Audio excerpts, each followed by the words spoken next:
এর জন্য অর্থাৎ এসটি এবং প্রাইমারি ইন্টারভিউয়ের জন্য এডুকেশানের যেহেতু ডিএলএড বা বিএড করার সময় এডুকেশান একটা গুরুত্বপূর্ণ পার্ট ছিল।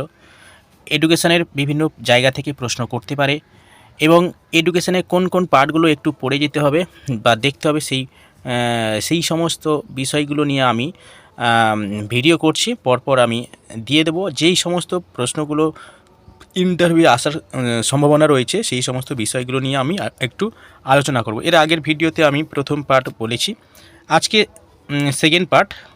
এই প্রশ্নটা অবশ্যই করতে পারে, সর্বজনীন প্রাথমিক শিক্ষা বলতে কী বোঝো। তোমাকে যদি প্রশ্ন করে যে সর্বজনীন প্রাথমিক শিক্ষা বলতে কী বোঝো, তাহলে কি উত্তর দিতে হবে সেখানে। দেখো, সর্বজনীন প্রাথমিক শিক্ষা বলতে হিউম্যান ডেভেলপমেন্টের জন্য শিক্ষা একটা গুরুত্বপূর্ণ ইনস্ট্রাকশন, মানে মিডিয়াম। শিক্ষা একটা গুরুত্বপূর্ণ মিডিয়াম। সেইখানে সর্বজনীন প্রাথমিক শিক্ষা বলতে মানে প্রাথমিক পর্যায়ে 6 থেকে 14 বছর বয়স পর্যন্ত সকল শিশুর জন্য অষ্টম শ্রেণীর শিক্ষার ব্যবস্থা করা হয়। অর্থাৎ এই সর্বজনীন শিক্ষার ব্যবস্থা করলে হবে না, সর্বজনীন প্রবেশাধিকার এবং তাদেরকে ধরে রাখা এবং তাদেরকে পারদর্শিতা অর্জন করা, এই তিনটে বিষয়ের ওপর বিশেষভাবে গুরুত্ব দেওয়া হয় ইউনিভার্সালাইজেশন অফ এলিমেন্টারি এডুকেশন। ওকে, তো যদি প্রশ্ন হয় ইউনিভার্সালাইজেশন অফ এলিমেন্টারি ইউসিসি বলতে কী বোঝো বা সর্বজনীন প্রাথমিক শিক্ষা বলতে কী বোঝো, তাহলে এই পয়েন্টটা বলতে হবে যে সর্বজনীন প্রাথমিক শিক্ষা বলতে যে প্রাথমিক শিক্ষায় অর্থাৎ 6 থেকে 14 বছর বয়স পর্যন্ত সমস্ত শিশুকে প্রাথমিক বাধ্যতামূলক শিক্ষা ব্যবস্থা করা হবে এবং এই শিক্ষা সর্বজনীন প্রবেশ এবং তাদের ধরে রাখা, রিটেনশন অ্যান্ড তাদের পারদর্শিতা অর্জন করা, এই তিনটে বিষয়ের উপর এই সর্বজনীন প্রাথমিক শিক্ষা গুরুত্ব দেয়। ওকে, অর্থাৎ প্রাথমিক উন্নয়নের জন্য, দেশের প্রাথমিক উন্নয়নের জন্য প্রাথমিক শিক্ষা অবশ্যই গুরুত্বপূর্ণ। ঠিক আছে, এইটাই হচ্ছে বলতে হবে। নেক্সট, যদি বলা ইউনিভার্সালাইজেশন অফ এলিমেন্টারি এডুকেশনে কিছু প্রতিবন্ধকতা আছে আমাদের ভারতবর্ষে, দু একটা প্রতিবন্ধকতার নাম বলুন। তাহলে দরিদ্রতা প্রথমে বলতে হবে। দরিদ্রতা, লিঙ্গ বৈষম্য, অনেক কারণ আছে দরিদ্রতা, লিঙ্গ বৈষম্য। ঠিক আছে, আর কি রিসোর্স, যদিও ভারতবর্ষে ইকোনমির ক্ষেত্রে রিসোর্সটা অতটা গুরুত্বপূর্ণ না। রিসোর্স মানে সম্পদের অভাব রয়েছে, তবে রিজনাল বেসিসে সম্পদের ভেরিয়েশান রয়েছে।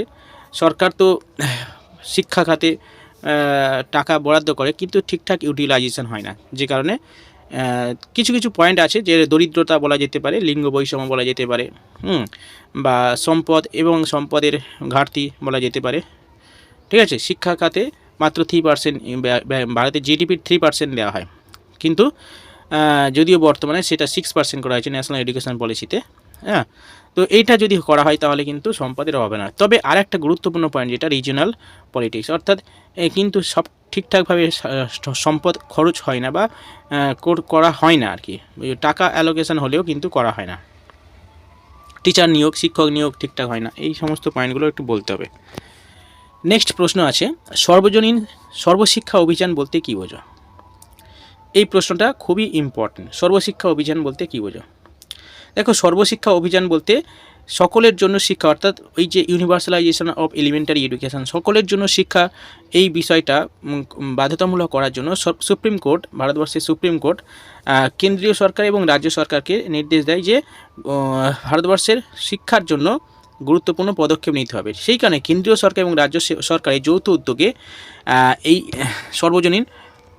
সর্বশিক্ষা অভিযান চালু হয়। ঠিক আছে, সর্বশিক্ষা অভিযান চালু হয় 2001 থেকে 2 সালের মধ্যে। এই সর্বশিক্ষা অভিযান চালু হয়, অর্থাৎ প্রধানত প্রাথমিক 6 থেকে 14 বছর বয়স পর্যন্ত ভারতবর্ষের প্রতিটা শিশুকে বাধ্যতামূলক শিক্ষা গ্রহণের জন্য সমস্ত ধরনের ব্যবস্থা এই সর্বশিক্ষা অভিযানের মাধ্যমে করা হয়। ঠিক আছে, এটাই সর্বশিক্ষা অভিযান। এই সর্বশিক্ষা অভিযানের উদ্দেশ্য যদি বলা হয়, এই যেটা বললাম যে 6 থেকে 14 বছরের সমস্ত ছেলে মেয়েদের বিদ্যালয়ের যেতে হবে, তাদেরকে ধরে রাখতে হবে এবং তাদেরকে সমৃদ্ধ করতে হবে, এবং সেটার একটা ফিক্সড ডেট বলে দেওয়া হয় যে 2007 সালের মধ্যে 5ম শ্রেণীর শিক্ষা শেষ করতে হবে। হ্যাঁ, আচ্ছা, নেক্সট, সর্বশিক্ষা মিশন আরেকটা পয়েন্ট আছে সর্বশিক্ষা মিশন, সেটা এখানে বলা হয়নি, আমি বলে দিই। সর্বশিক্ষা মিশনটা কি?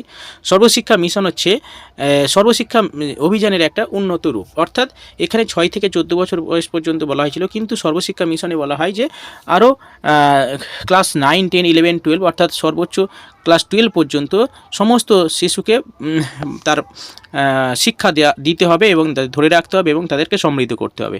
ঠিক আছে, অর্থাৎ আপার লেভেল অর্থাৎ 9, 10, 11, 12 পর্যন্ত এর এজ লিমিট বাড়ানো হয় সর্বশিক্ষা মিশনের মাধ্যমে। ঠিক আছে, তো এই সর্বশিক্ষা মিশন, সর্বশিক্ষা অভিযান এবং ইউনিভার্সালাইজেশন অফ এলিমেন্টারি এডুকেশন এই ভিডিওতে আমি বললাম। এই 3টে খুবই গুরুত্বপূর্ণ ইন্টারভিউয়ের জন্য, এই 3টে প্রশ্ন খুবই গুরুত্বপূর্ণ, অবশ্যই দেখে যেতে হবে।